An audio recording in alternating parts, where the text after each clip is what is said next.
Hi, and welcome back to Tim Talks. Today we're making low-carb, keto, quick, fast, delicious Italian red sauce that you can use really for just about anything. This is one of my all-purpose favorites.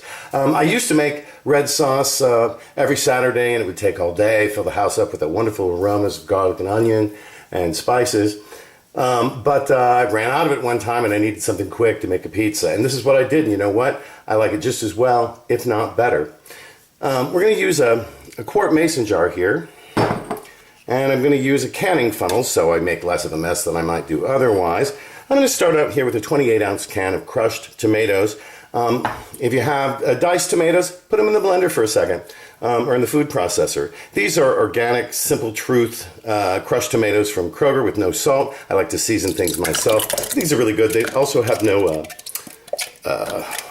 BHPs. It's a really delicious and safe canned tomato.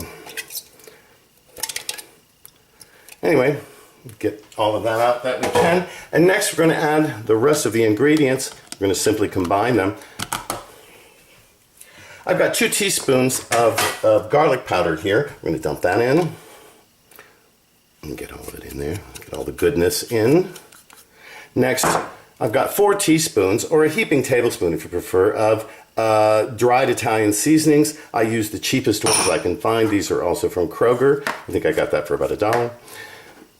Here I've got half a teaspoon each of salt and freshly ground pepper. That's kosher salt. And I'm going to finish it up with some crushed red pepper flakes. That's probably about a half a teaspoon. We like it a little spicy, but not overwhelming. And so there we go. And we're just going to get all the goodies into the jar. There we go. Put those things aside, and I'm going to put a cap on it. Screw it down. Give it a good shake.